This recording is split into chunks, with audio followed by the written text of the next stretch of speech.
తాకట్లో ఉన్న మీ బంగారాన్ని విడిపించి ఆ రోజు ఆన్లైన్ రేటుకి కొంటాం. Sharma gold company. అందరికీ నమస్కారం. నా పేరు మాధురి. మీరు చూస్తున్నది సుమన్ టీవీ నెట్వర్క్. మరి మే 1వ తారీఖు నుంచి 15 తారీఖు వరకు ద్వాదశ రాసుల వారికి ఎలా ఉండబోతుందో మనకు తెలియజేయడానికి మనతో పాటు ఉన్నారు ప్రముఖ జ్యోతిష్య పండితులు బ్రహ్మశ్రీ నందిబట్ల శ్రీహరి శర్మ గురువు గారు. నమస్కారం గురువు గారు. వాగర్థావివ సంపృక్తౌ వాగర్థ ప్రతిపత్తయే జగదఃపితరౌ వందే పార్వతీ పరమేశ్వరౌ ఆదిత్యాయ చ సోమాయ మంగళాయ బుధాయ చ గురుశుక్రశనిభ్యశ్చరాహవే కేతవే నమః.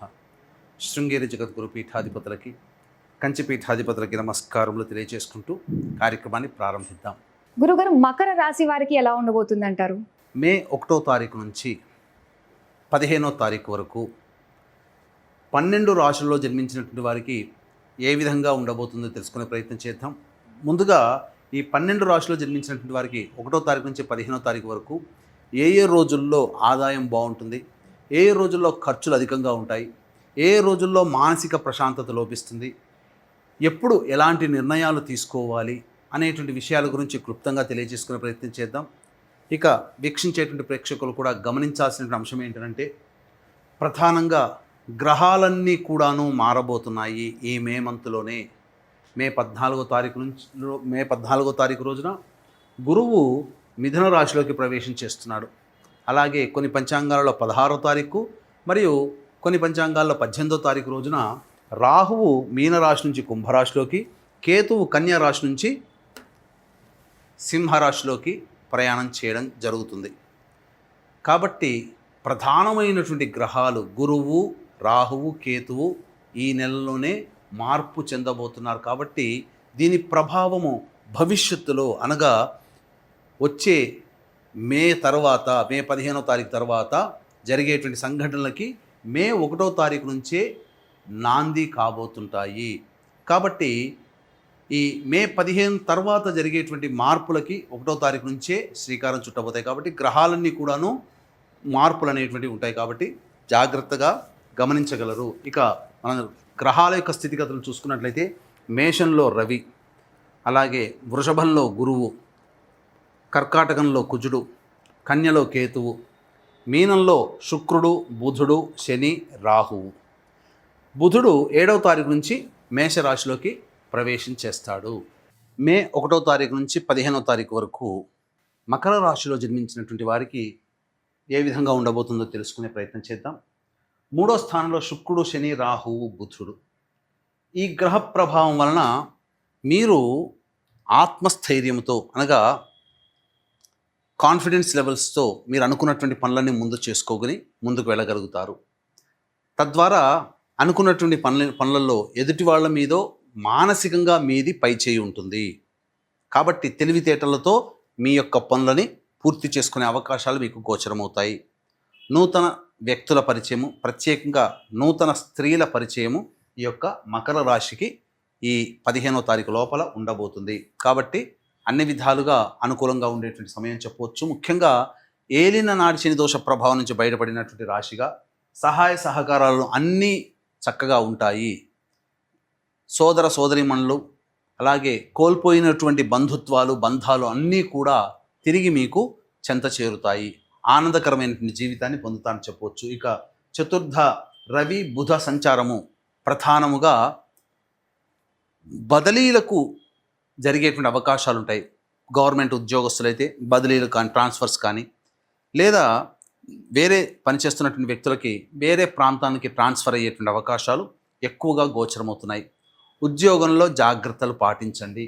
అయితే ఉద్యోగాన్ని వీడేంత పరిస్థితులు అంటూ ఏమీ ఉండవు. అన్ని విధాలుగా సౌఖ్యం ఉంటుంది. ముఖ్యంగా కుటుంబ సౌఖ్యాన్ని 7వ తారీఖు తర్వాత మీరు పొందుతారు. కుటుంబ సభ్యులందరూ కలుసుకునే ప్రయత్నాలు జరుగుతాయి. తద్వారా ఆనందకరమైనటువంటి వాతావరణంలో ఈ మకర రాశిలో జన్మించినటువంటి వారు ఉంటారని చెప్పవచ్చు. ఇక పంచమ గురు ప్రభావము ఇది అనుకూలంగా ఉండేటువంటి సమయము. మకర రాశి వారికి అన్ని విధాలుగా యోగదాయకంగా ఉంటుంది. సంతాన మూలకంగా సంతోషాన్ని పొందుతారు. అనగా మీ సంతానము మీరు కోరుకున్నటువంటి స్థితిలో ఉంటారు. వారి వల్ల మీకు మంచి పేరు అనేటువంటిది వస్తుంది. వాళ్ళకి పొందేటువంటి విద్యార్థులైతే వాళ్ళకి పొందే విజయం తల్లిదండ్రులకి ఆనందాన్ని కలగచేస్తుంది. అలాగే ఈ యొక్క రాశిలో జన్మించినటువంటి విద్యార్థులకి అనుకూలమైనటువంటి పరిస్థితి. కాంపిటేటివ్ ఎగ్జామ్స్లో వాళ్ళు సునాయాసంగా వాళ్ళు అనుకున్నటువంటి ర్యాంకుని పొందగలుగుతారని చెప్పవచ్చు.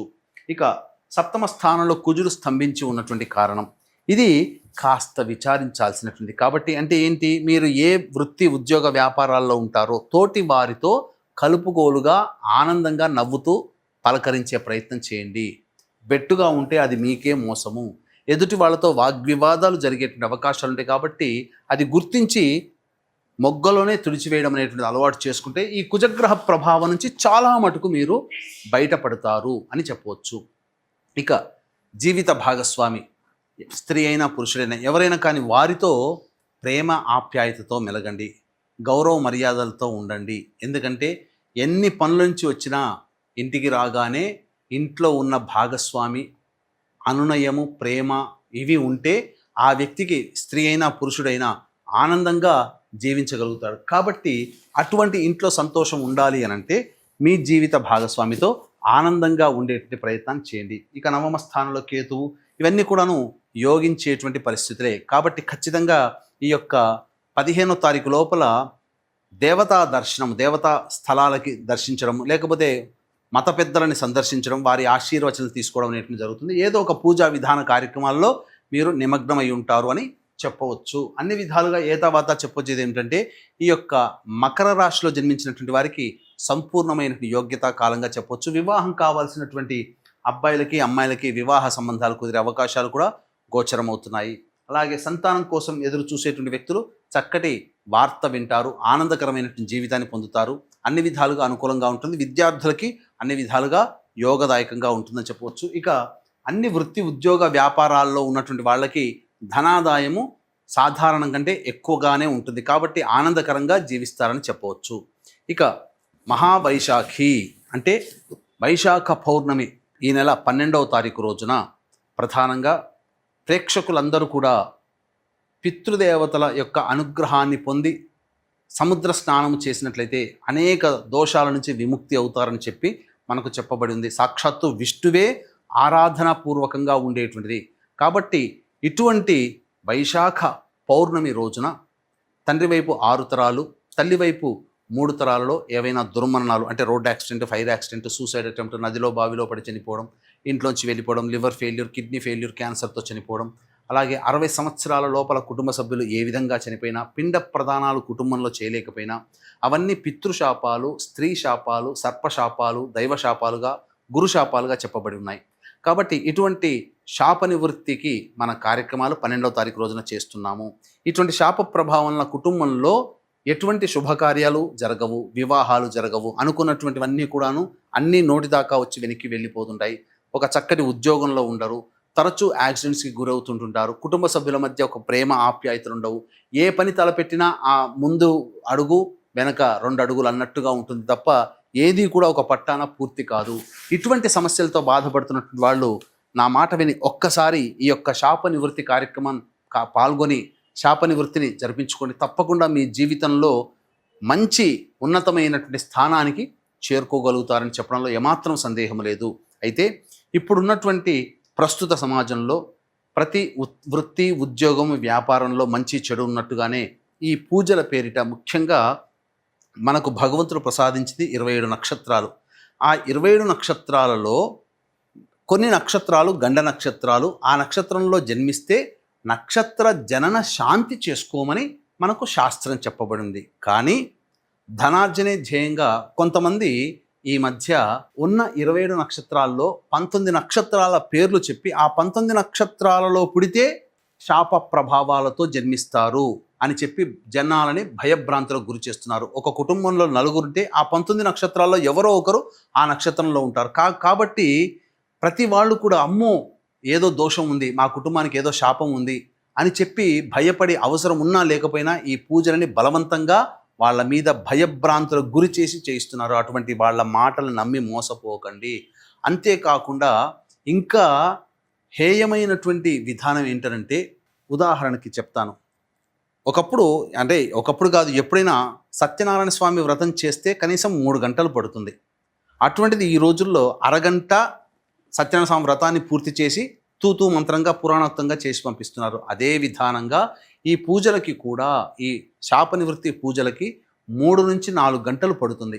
అటువంటి కార్యక్రమాన్ని పురాణోక్తంగా అశాస్త్రీయముగా 45 నిమిషాలు లేదా గంటలో ఈ కార్యక్రమాన్ని తుడిచిపెట్టి పంపించేస్తున్నారు. తీరా చూస్తే వాళ్ళ జాతకాల్లో ఇంత చేసినా ఆ పితృదోషము తొలగలేదు అనే రిపోర్టే వస్తుంది.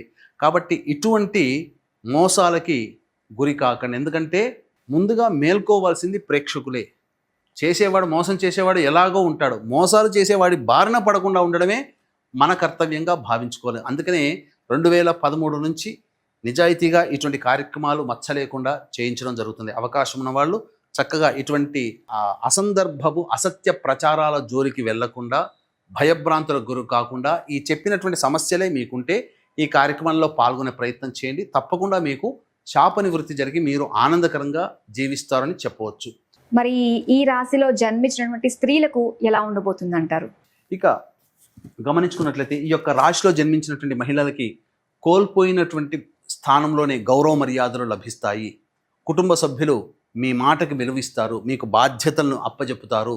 తద్వారా అన్ని విధాలుగా ప్రేమ ఆప్యాయతలు కుటుంబ సభ్యుల ద్వారా పొందడం, అంతేకాకుండా బయట మీరు చేస్తున్నటువంటి కార్యక్రమాల్లో మీకు ఇతరులు సహాయ సహకారాలు అందించడం ద్వారా మీ పనులని సులువుగా సజావుగా పూర్తి చేసుకుంటారని చెప్పవచ్చు. ఈ యొక్క రాశిలో జన్మించినటువంటి మహిళలకి సంతాన ప్రాప్తి కలుగుతుంది. అలాగే వివాహం కోసం ఎదురు చూసేటువంటి యువతులకి వివాహం జరిగేటువంటి అవకాశాలు గోచరమవుతున్నాయి. అన్ని విధాలుగా ఈ యొక్క మకర రాశిలో జన్మించినటువంటి మహిళలకి సంపూర్ణమైనటువంటి జీవనం ఉంటుందని చెప్పవచ్చు. అయితే 1, 2, 3, 4, 5 తేదీలలో రావాల్సినటువంటి రాణి బాకీలు వసూలవుతాయి. అన్ని విధాలుగా ధనాదాయం చాలా చక్కగా ఉంటుంది. మరీ ముఖ్యంగా ఇతరుల సహాయ సహకారాలతో మీరన్నీ పూర్తి చేసుకుంటారు. కాకపోతే 4, 5 తేదీల్లో మీరు కోపానికి గురవుతారు, కోపాన్ని ప్రదర్శించే అవకాశాలు ఉంటాయి. కాబట్టి మీ యొక్క కోపాన్ని తగ్గించుకునే ప్రయత్నం చేయండి. ఇక 6, 7 తారీఖుల్లో కనుక చూసుకున్నట్లయితే ప్రధానంగా సమస్యలు అధికంగా ఉంటాయి, ఖర్చులు కూడా అధికంగా ఉంటాయి. ఒక జిగ్జాగ్ లాగా ఉంటుంది. ఏ పని చేయాలన్నా మీకు ప్రశాంతత ఉండదు. ప్రతి పనులలో ఆటంకాలే ఎదురవుతాయని చెప్పవచ్చు. ఇక 8, 9, 10 తేదీల్లో కనుక చూసుకున్నట్లయితే సంతానం మూలకంగా ఖర్చులు, సంతానం మూలకంగా విభేదాలు, అలాగే సంతానంతో సమస్యలు ఎదురవుతాయి. కాబట్టి జాగ్రత్తలు పాటించండి. ఆస్తిపాస్తులకు సంబంధించినటువంటి విషయాలు చర్చకు వస్తాయి. ఇక 11, 12, 13, 14, 15 తేదీల్లో కనుక చూసుకున్నట్లయితే ప్రధానంగా అన్ని వృత్తి ఉద్యోగ వ్యాపారాల్లో ఉన్నటువంటి వారికి చక్కటి విజయాలు పొందుతారు. అలాగే రావాల్సినటువంటి డబ్బు కంటే ఎక్కువగా డబ్బు లభించడం, తద్వారా మీ యొక్క ఖర్చులని, సమస్యల్ని అధిగమించగలుగుతారు. అన్ని విధాలుగా సంతోషంగా కుటుంబ సభ్యులతో ఆనందంగా గడుపుతారని చెప్పవచ్చు. ఏ తర్వాత చెప్పొచ్చేది ఏమిటంటే 6, 7, 8, 9, 10 తేదీల్లో మాత్రం ఈ 5 రోజుల్లో జాగ్రత్తలు పాటించండి. డబ్బులు ఖర్చులు అవుతాయి, సమస్యలు వస్తాయి. కాబట్టి తెలివితో అధిగమించే ప్రయత్నం చేయండి. ఏం పరిహారాలు చేసుకున్నట్లయితే ఈ 15 రోజులు కాస్త వీళ్ళు ఉపశమనంగా ఫీల్ అవ్వగలిగే ఛాన్స్ ఉంటుందంటారు గురువుగారు? ఈ యొక్క మకర రాశిలో జన్మించినటువంటి వారు సమస్యల నుంచి బయటపడాలి అని అంటే ప్రతిరోజు కూడా అవకాశం ఉన్నప్పుడల్లా నవగ్రహాల చుట్టూ శివాయ నమః అంటూ 27 ప్రదక్షిణలు చేసి శివాలయంలో అర్చన జరిపించుకోండి. చాలా సమస్యలు పరిష్కారం అవుతాయని చెప్పవచ్చు. గురుగారు, మే 1 నుంచి 15 వరకు ద్వాదశ రాశుల వారికి ఎలా ఉండబోతుందో, ఎలాంటి పరిష్కార మార్గాలు వాళ్ళు పాటిస్తే అంతా మంచి జరుగుతుంది అన్న విషయాలు మాకు తెలియజేసినందుకు ధన్యవాదాలు. సర్వం శ్రీ ఉమామహేశ్వర పరబ్రహ్మార్పణమస్తు.